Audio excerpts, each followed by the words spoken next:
Yeah, it's kind of funny, you know. Um, and you know this from fighting with different guys, how different people have a different type of power in their punches and kicks. Right. Dale Cook is one of those guys that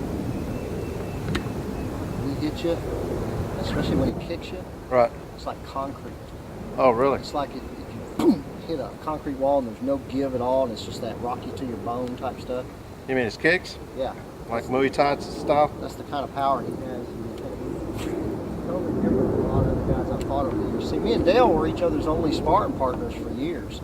We just beat the hell out of each other for hours every day because we couldn't keep any other sparring partners, man. We'd chew them up, they'd go away. And actually, the first couple of schools we opened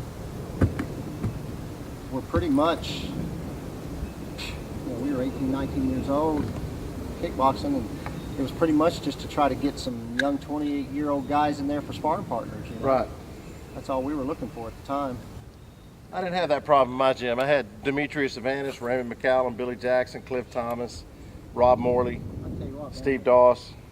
The Greek was, that dude he was a freak, man. There's never been another one like him. That's true. You know, me and Steve Doss fought on ESPN. That was my last ESPN fight with Steve Doss. Really? Yeah, and I was. When was that? That was probably 83, maybe. 83? Yeah. My last fight was in 84. And I just, man, he was so freaking long arm and leg, I just couldn't get to him. Did you lose that fight? Yeah, I think I lost a 5-round decision. I think it was 5 rounds.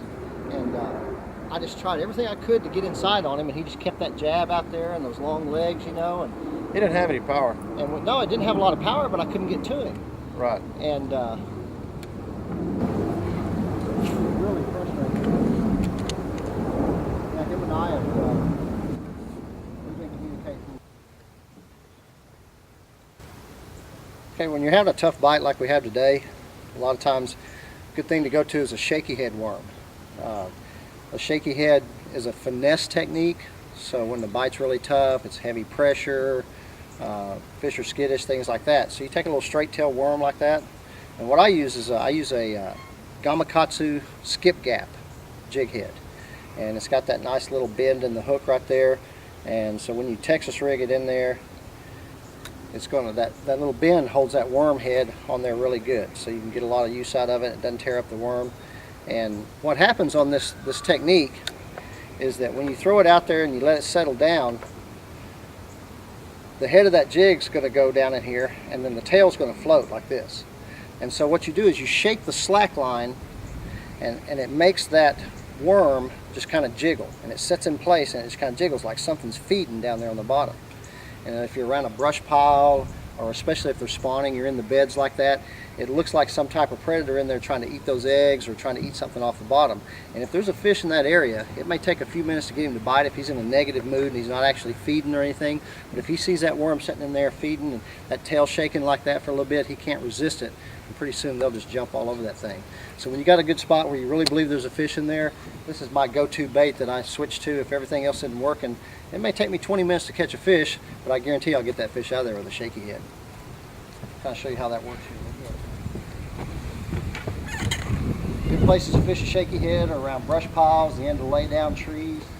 See where the rock transition is from the big rock to the little gravel rock right there. If you get some nice pea gravel, that's a good place to fish a shaky head.